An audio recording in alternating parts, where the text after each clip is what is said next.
อนุญาตขออนุญาตถ้าว่าตัวพอบ่ได้อยากขอช่วยเหลือต่อแบบว่าอยากให้เทพื้นเรือนแล้วก็ขอห้องน้ำอยากได้ห้องน้ำจักหลังแล้วก็เทพื้นเรือนแล้วก็เรือนให้พ่อกับแม่ในห้องนึงพ่อเพิ่นบ่ได้ขึ้นลงเป็นยากลำบากตาเพิ่นบ่เห็นหูที่ว่าลงมาเข้าไปถ่ายนักถ่ายเบาลงมาตารางนะตอนนี้คือบ่มีห้องน้ำเด้เนาะบ่มีห้องน้ำจุ๊บสิลงกะ ยังบ่มีห้องน้ำมันลำบากตัวเที่ยวขึ้นเที่ยวลงเด้เนาะอันนี้ก็กับว่าก็ห้องนึงก็ได้อยู่รวมตารางนี่นะเนาะมาถึงพี่น้องเลยเนาะถือว่าไกลพอสมควรพี่น้องเนาะมื้อนี้เนาะมื้อนี้มาฮอดมาถึงอยู่ที่บ้านหนองหอยเด้อพี่น้องเด้อเมืองอาจสะพังทองในสวรรณเขตเฮานี่แหละพี่น้องเลยเนาะกับสบายดีFC พี่น้องเบิดสุขุสุคนเนาะเพราะว่าสิอยู่ในประเทศและก็ต่างประเทศเนาะยินดีต้อนรับเข้าสู่ช่อง YouTube บ่าวบุญเผยChannel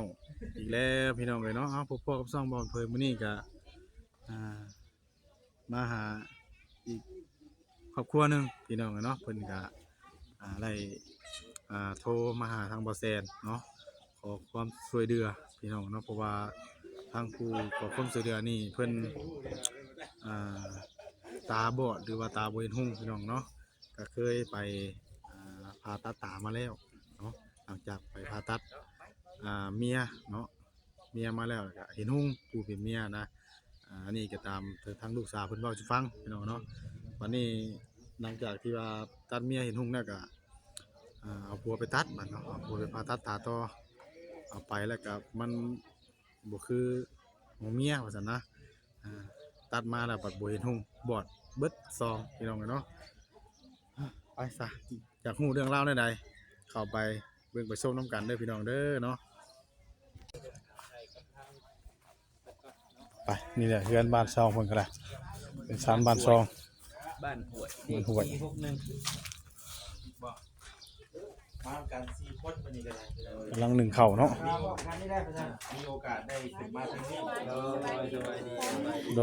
ยขอบใจผู้ใหญ่ใจดีที่มาถ่ายทำที่มาสัมภาษณ์กับพ่อแม่ก็ดีใจเจ้านี่บ่เป็นคนโทรหาบ่แซนโดยเช้านี่แหละบ่แซนเราไปฮู้ทางบ่ได้ใช้ไปริบๆว่าซั่นเบิ่งตลอดใส่ไม้ขออนุญาตได้เลยบ่แซนนี่ว่าจักทางแท้ไปริบขออนุญาตเด้อประตูเป็นได้ไหนสิก็เป็นเทื่อแรกหรือว่าครั้งแรกพี่น้องเนาะเข้ามาก็ได้เข้ามาทางบ่แซนก็ได้รับสายจากทางเอื้อยเพิ่นนั่นแหละเพิ่นว่าโทรขอความช่วยเหลือแน่ว่าสันนัดเป็นไปได้บ่หรือว่าจังใดเนาะเอาแต่เฮาก็มาถ่ายทำแต่ว่าให้น้องเพิ่นเบิ่งทางผู้ใหญ่ผู้ใหญ่เพิ่นเบิ่งก่อนว่าเป็นจังใดที่ไปที่มาเป็นแบบใดเนาะมีแต่เข้าเรื่องเลยแหละว่าอันให้ทางเอ้ยน่ะเราสู่ฟังเนาะที่ไปที่มาตั้งแต่เริ่มแรกน่ะเป็นจังใดสิน่ะที่ไปที่มาตอนแรกอันบอกชื่อพ่อตู้ก่อนก็ได้เนาะพ่อตู้ยังก็ชื่อพ่อหนุ่มมื้อใดก็ชื่อพ่อก็คือพ่อรุ่นหรือว่าพ่อเฒ่ารุ่นพ่อเฒ่าไร่พ่อชื่อไร่นี่ชื่อไร่พ่อนี่ชื่อรุ่นไร่เป็นห้องพ่อไร่ในหมู่บ้านห้องว่าพ่อเฒ่าไร่แม่เฒ่าไร่เอามือเอาบัดนี้ตู้เลยพ่อนี่ก็เป็นตาบ่เห็นหูก็แต่ช่วงเดือน5เดือน6เดือน7แต่ว่าช่วงนั้นก็เห็นอยู่ไปไหนไปหน้าได้แต่ไปไหนไปหน้าปกติจนว่าดำหน้าแล้วพอเลยบ่เห็นหูพอไปบ่ได้บ้านนี้อยู่แต่ในเรือนพอไปบ่ได้เลยแต่ก็นี่เฮ็ดเวียกเฮ็ดงานปกติเนาะปกติพอบ่เคยอยู่เรือนพอไปหน้าไปให้เฮ็ดหัวเฮ็ดสวนเป็นปีแหละพอเพิ่นประมาณ70ฮอดสิเข้า70นี่แหละเราบ่จำบ่ได้เลยเอาได้ระวังถึง60ปลายแล้วพอฮอดเดือน9ฮอดวันที่26เดือน9ปี2025เคยตัดสินใจขายควายตัวหนึ่งมีควายตัวเดียวครอบครัวนี่ก็ได้ความสุขยากขายควายตัวเดียวไปผ่าตัดตาพอก็บ่เห็นหูบ่ดีขึ้นเลยถ้าผิดพลาดประการใดก็ขอโทษขออภัยทานหมอที่เบิ่งแยงดูแลผ่าตัดให้ก็ดีบ่ได้เว้าล่วงเกินเว้าตามความจริงแต่ว่าผ่าตัดแล้วเปิดตามื้อเช้าหูมาได้คืนนึงเปิดตาพอบ่เห็นเลย หมอดเลย เปิดตาวะมื้อแรกก็บ่เห็นเลยมื้อ บ่ นี้ เห็นเลยหมอดเลยมาก็งมมาเข้ากระป้อนอีก แต่ตอนที่ไปผ่าตัดนี่เห็นอยู่บ่ เห็นเดียว เห็น เห็นพ่อ ว่าง ุ้มบ่ เป็นงามว่าเป็นงาม หลังจากผู้ตู้จวยนะ งุมเลยบัดนี้ แต่ผู้ตู้จวยนี่ผู้ตู้จวยนี่ตอนเราสิไปผ่าตัดน่ะ เราก็เห็นแบบ เราบ่กล้าตัดสินใจอันผ่าตัดสองตาเด้ อ่า แต่ว่าเราแบบว่ายังเห็นอยู่สินะเห็นแบบพ่องุ้มสินะ พอเราเล่าเนาะ แต่ว่าผ่าตัดเลยก็ยังมันยันบอดเลยสินะ บัดนี้เอาประตูเราบัดผ่าตัดบ่ซอก ตาบ่ชอบ เอาบ่เอาตาเดียวบัด เอาตาเดียวเพิ่นก็ว่ามันกระเทือนใส่กันจอประสาทมันเสียเพิ่น อยากแจ้งแห่งบ่ซับเนาะ เจอบอดซ้ำ บ่ทำ แม่ค่ะผ่าตัดเดือน2 ตั้งแม่ก็เคยผ่าตัดคือกันบ่ แม่ผ่าตัดเบื้องเดียว พาเบิ่งเดียว เบื้องเดียวเบื้องหนึงแม่ยังบ่ทันได้เห็นแม่เห็นเบื้องเดียวแม่เห็นเบื้องเดียว เห็นเบิ่งเดียวตอนนี้ โดย แล้วก็พอแล้วอยากเห็นคือแม่แล้วไป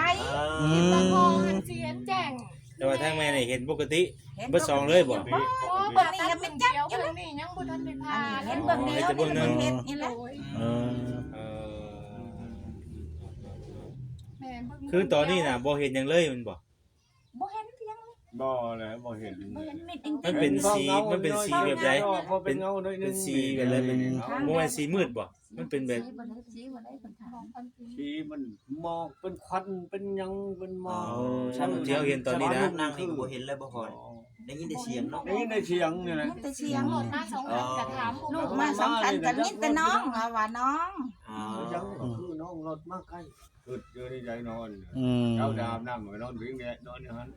อืม วิ่งแดด เฮาบ่เฮาได้ก็เฮาบ่เห็นดูเฮาก็การแต่มามันก็ลำบากคือว่าแหละ ลำ เนาะ บาก ลำบาก น้ำก็ต้มให้อาบนี่บ่ได้อาบน้ำเย็นอีกต้มอาบ โดยอันนี้บ่ได้ว่าล่วงเกินท่านหมอเพิ่นออกไปผ่าตัดอยู่อันทางใดก่อน ห้องหมอแขวงสวรรณเขตหมอตาโดยเฉพาะหมอตาแขวงสวรรณเขตเฮานี่แหละ อืม มาแล้วกับผู้เห็นก็เห็นอยู่ หมอดอกว่าวตามความจริงค่ะ ทีแรกเนาะ เอื้อยและพ่อและแม่ก็ขออภัย ที น้ำ แรก หลาย ผู้ นี่แห เห็น ละ ก็เห็น เอาผู้ตู้จวยก็เห็นอยู่หั่นนะ อ่า ประตูจวยแล้วก็ไปเห็นห้องอยู่หั่นนะ แต่หมอเพิ่นก็แนะนำอยู่เพิ่นก็ว่าเฮ็ดผ่าตัดนี่ก็เสี่ยงเพิ่นว่า50พอเพิ่นนี่มีความดันขึ้นตา เสี่ยงเพิ่นก็แนะนำอธิบายให้ฮู้แต่ว่าเสี่ยงไปพร้อมๆกันหมอเพิ่นก็ว่าแน่นี่แหละถ้าผ่าตัดแล้วจอประสาทตาเพิ่นดีกลับคืนมาเพิ่นอาจจะมองเห็นได้หมอแนะนำแบบนี้ แล้วเลยตัดสินใจเสี่ยง เพราะแล้วก็ผ้าก็มีความเสี่ยงบ่ผ้าก็มีความเสี่ยงกันเนาะบ่ผ้านี่ก็คือเสี่ยงบอด บ่เลยเนาะบ่เห็นเลย บอดโดยที่บ่ได้มีการรักษา บาดนี่นี่ตัวเสี่ยงนี่ถ้าว่าผ้าแล้วมันดีก็แม่นแก้อยู่ลี เห็นเลย ถ้าว่าบุญเฮาบ่นี่ก็แม่นหมอดชนิดโอ้ยเนาะ ก็ถือว่าทั้งแพทย์ทั้งหมอเพิ่นก็เว้าแจ้แจ้งแล้วเนาะ มาแล้วกับเพิ่นบอกกันเลย แล้ว ความจริงอยู่เข้าใจทันหมอเพิ่นอยู่ และที่ให้พวกลูกๆมามื้อนี้นี่แม่นอยากให้ จุดประสงค์แบบใดเนาะ แม่น จุดประสงค์กคันเป็นไปได้ก็อยากให้แก้ไขตาพอคืนแต่ว่าหมอแขวงสวรรณเขตเท่านี้เพิ่นจะอาจเฮ็ดให้บ่ได้แล้ว เพราะว่าเคยไปมาแล้ว โดย นี่เนาะ ตั้งใจ แต่สิมีทางใดแน่สะเบาแสนบาทนี่บอนที่ ข่อยก็บ่เคยนะบาด มีแต่สวรรค์ มี เนาะ แต่สวรรค์นั่นน่ะ เอาสันก็ฝากพ่อแม่พี่น้อง FC และแนะนำมาเบิ่งเนาะมี เอ้ย ทางใด เพิ่น แน่ ตอนนี้ก็คือแบบว่า อ่า ถ้าว่าคือห้องหมอสวรรค์เขตนี่เพิ่นคือเพิ่นไปมาแล้วเนาะ เคยไปมาแล้ว แต่ ไป บัด มา นี้ แล้ว ถ้าว่ามีทางใดทั้งหม่องใดหม่องหนึงที่ว่าเพิ่นอันใดก็เฮาก็ ลองแนะนำมาเบิ่งเนาะถ้าว่าหากว่าแนะนำมาแล้วบัดนี้ถ้าว่าบุญประตูเพิ่นเนาะมีผู้สดผู้ซอยอยากโอ้เนาะพาประตูเพิ่นลองไปอยู่บนหันบนนี้ก็จังว่ากันที่นะ อยู่ทาง เอาฮู้หม่องก่อนเนาะ แม่น แม่ แต่ว่าประตูเพิ่นบัดอยู่สวรรค์นี่ลองมาแล้ว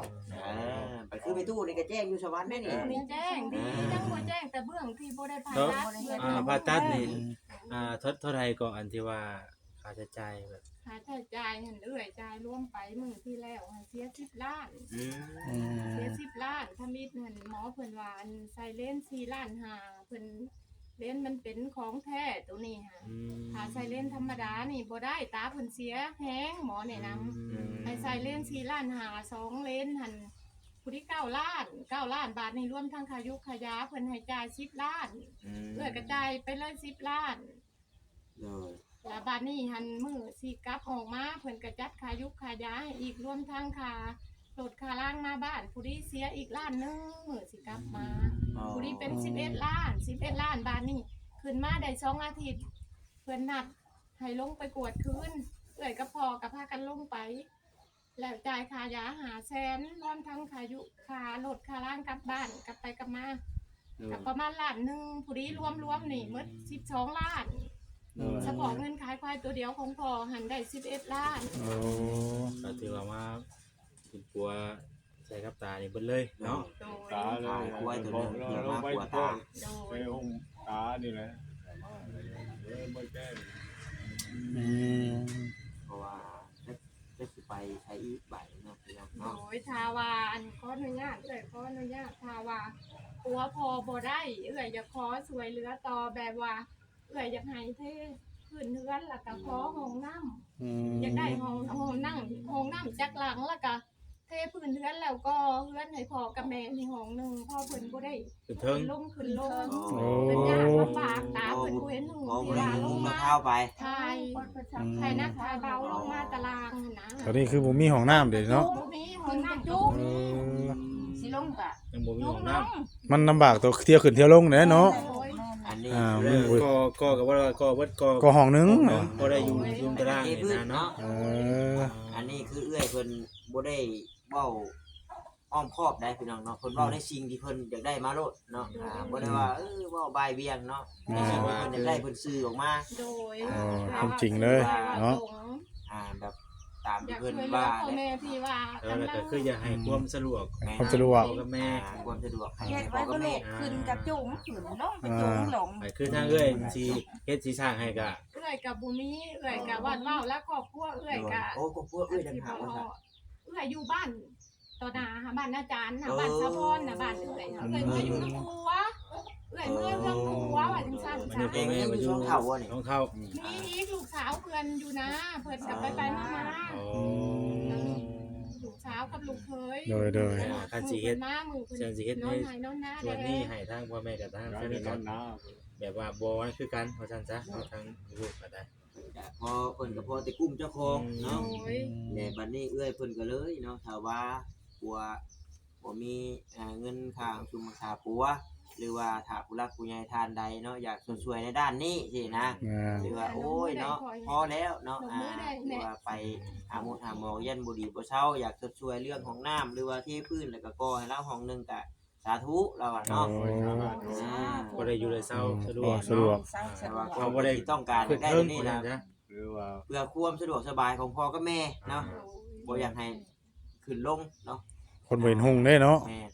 อ่า คือทาง ใคร แม่ ได้ กับเพิ่นก็ ลูกว่า คือสามีแล้วเนาะ ใครได้จะให้มันแจ้งนี่ก็ยักมือ สาธุ แจ้ง เนาะ อืม สำคัญคือ ยั ป้าง แก้ตัวนี้ พ่อ เนี่ยถ้ามันแก้ได้หนะ โดย อยากให้พ่อกลับมามองเห็นอีกจักครั้ เพราะ ง อะไรกับปกติก็คือทางพ่อเพิ่นก็มาซ้ำนี่ก็ยังถือว่าไปมาได้นั่นอยู่ ไปได้ เนาะซ้ำนี่น่า ให้งงกูตู้จุยอยู่จัก แม่น ตู้ ได้ จุยห่วย คือช่วยจักปี ประตูโจยตอนนั้นน่ะ อยากเล่าเดียวกัน เพราะฉะนั้น อยากซ้ำๆกันนั่นแหละ แต่ว่าผู้นั้นบัดเรียกว่าเนื้อหนังแต่มันนะ อ่า ยัน ตอนนั้นน่ะว่าแชนพาเราไปตาตัดน่ะ เออ ประตูเอามือลงก็ได้ อะไรก็ตอนนั้น14ล้านเด้มันนี่ขายบ่ถึงข้างละ7ล้านนะครับ ข้างละ7ล้านเปลี่ยนได้เพิ่นน่ะเปลี่ยนเลนใหม่ได้ผ่าตัดเปลี่ยนเลนใหม่ ข้างเดียว7ล้านพุ่นได้ ข้างละ7ล้าน คนละ อืม อันนี้ ข้างละ 4 14 ล้าน 4 ล้านหา เออ แม่หันใช้เรียนธรรมดาหัน8 แสน อืม รายๆรวมค่ายุค่ายาแม่หันทั้งค่ารถค่าล้างกับประมาณ3 ล้านปลายนี่แหละเลยพาไปเห็นปีที่แล้วนี่ฮะ เพราะว่านั่นกับทางตู้ช่วยเพิ่นก็เปิดมาปุ๊บก็เคยเห็นแล้วเด้ อืม วันนี้ตอนมาส่งอยู่บ้านนี่เป็นสารวินบาทนี่เป็นวินบาทนี่ แม่ก็เปิดมากก็เห็นแจ้งหมดเลยในห้องหมอหันต้นไม้ต้นตอกเห็นหมดเลยนี่ฮะ ลูกเพิ่นให้นับมักนี่กะนับกะทึกสิหน่วย โอ้ยเจ้าจะไปช่างว่ามือเลขออกแล้วชื่อเลขกันเท่ ถือว่าคนใดเอาเงินมาให้ประตูคนไปอัน แม่ หัวตาบ่ เนาะ แต่ว่าถือเลขลิก ได้ซะถูกแล้ว ก็4หน่วย พอสิได้พาไปหาหมออีกเนาะ นี่ลูกบ่หยอกเด้อเนาะแจ้งคงก็ดีใจนำเนาะ เป็นอะไรกันนั่นแหละที่เฮามามื้อนี้ก็มาถ่ายมาถามสัมภาษณ์ สัมภาษณ์เบิ่งเนาะ เป็นแต่มาในใดเฮาก็ยังบ่ได้มาเห็นตัวจริงได้ยินแต่ทางเพิ่นเว้าสู่ฟังว่าจังก็ได้เนาะ มันมีดอกว่า เป็นไปได้เนาะอย่า ถ้าเฮาบ่มาถ่ายบ่มาถามก็บ่มีผู้ใดฮู้ผู้ใดเห็นแล้วก็บ่มีการช่วยเหลือได้ แม่ บัดนี้ก็ พ่อแม่เอื้อยก็เข้าใจอยู่ โดยพอถ่ายลงไปเนาะถ้าว่ามีผู้รักผู้ใหญ่เพิ่นช่วยก็สาธุนำเนาะก็สิ่งที่จุมลูกมาหรือว่าไปแต่ละหม่องแต่ละบ่อนก็แฮงอยากให้มีการช่วยเหลือ แม่ จุดประสงค์ เออ เนาะได้หลานบ่ ร้านลูกเช้าคุณอยู่นะนี่แล้วพอเป็นครู เป็นครูเหมาะแม่ๆเนาะ ก็จะหาอันนั้นหาอันนี้ผู้นี้เอาให้ บ่เห็นเนาะ นั่งได้ลูกนั่ง ฮะบ่ได้ไปซื้อขนมบ่าวบ่ได้นกมือเลยลูกนกมือเลยลูกนกมือเลยขอบใจเลยลูกขอบใจเลยขอบใจ เนาะบ่ได้ไปซื้อขนมบ่าวบ่ได้มีผู้สั่งติดรถติดล่างมากกว่ามื้อนี้วายบ่เซนไปฮู้ทางบ่ได้ใช้คนกลุ่มๆมาเลยเพิ่นนั่งทำเนาะว่า เห็นมาก็ดีใจแล้วพ่อแม่เอื้อยก็ดีใจแล้วขอบใจหลายๆที่มา เบิ่งส้มแล้วก็จังใดก็ให้ความคิดความเห็นในเด้อพี่น้องเด้อเนาะสงสารผู้เฒ่าพี่น้องเอ้ย โอ้ย สงสารผู้เฒ่าเพิ่นเนาะจังใดก็สุดแล้วแต่อยากซอยนั่นแหละพี่น้องเอ้ย คือทุกตัวเราเห็นซุมื้อนี้ก็ยังโอ้ยไปหาเฮาก้านนี่หาก้านหาเยอะ ซ้ำเฮาซอยคนให้เห็นแจ้งเห็นหุงได้ซ้ำให้ชีวิตใหม่เพิ่นบ่เนาะซ้ำจัดโลกไปเด้อเพิ่น 9 เมตร10 เมตรนี่ก็ดีใจเลยนะ คิดแล้วก็บ่เห็นดิ จากที่บ่เคยเห็นบาดพอห้อยแจ้งขึ้นมานี่ จำเกิดชาติใหม่เลยลูก เอามาแจ้ง จะบ่แจ้งมาสิบ่จื้อในตู้บ่แฮงเนาะเจ้าเป็นผู้ใดบ่แฮงแล้ว แปลกแล้วบริคือตาเองแหละ เออบ่คือ อ บ่ ยู่นำตัวเองนี่บ่ตายเองตู้ บ่คือตะเก่าแปลกไหน มันเป็นสีเปลี่ยนเนาะ มันใสกว่าเก่ามันบ่ แจ้งกว่าเก่า แจ้งกว่าเก่า โอ้ พูดในวัดว่าพูดเห็นมั้ย เห็นว่าแบบตุ้โจย เนาะ ใส่แว่นสายตาบ่ได้เด้ เบิ่ง ต้องใส่แว่น ใส่ได้ลูกใส่ได้ใส่ แบ พั บ ด ว่า เอาออก ที่เรามืดมา บ่แต่ว่ามันสิลายต้องไปตัดโดยเฉพาะ ช่วงเดือน5เดือน6เดือน7เดือน9ก็ไปผ่าตัดอันที่26เดือน9ปี2025 โดย เอาแต่สั้นแล้วพี่น้องเนาะก็ อัปเดตเบิ่งเนาะเบิ่งกัน น้ำกันและพี่น้องท่านใดเพิ่นอยากซอยก็ยินดีพี่น้องบ่ได้พาไปหาหมอหรือว่าถ้าว่านั่นก็คือทางเพิ่นเว้านั่นแหละเนาะว่า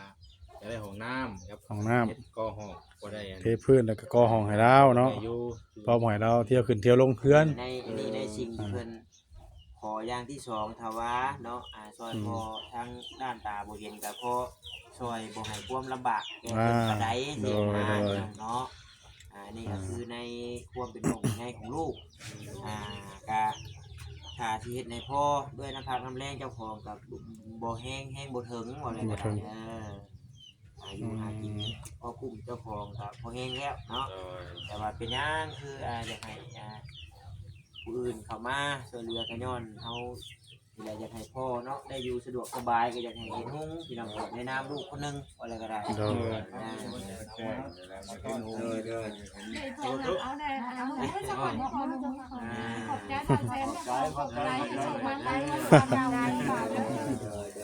มันอยู่นี่มันยังไงไปจักอยู่บ่ เพื่อนผมด้วย เพิ่มอยู่ห่า มาเพียงเด้ ครับแต่ตุ้โจยกี่ได้เนาะ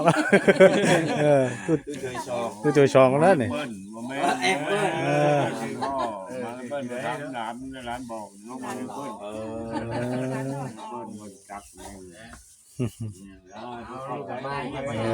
ดยว่าเก่าทางทีมงานก็ดีทางแม่ด้วยใจละลายเราด้วยเก่าให้ได้ทำมาสายกว่าเก่าไปทางไหนมีคนหนักคนแพง ไป เพื่อน ทำ ก็ บ้าน ดีใจ เนา ได้เข้ามาเยี่ยมยามนี่ ยาเยี่ยมยาม มี ไม่ แต่นั่นแหละซะเนาะก็ติดตามรับชม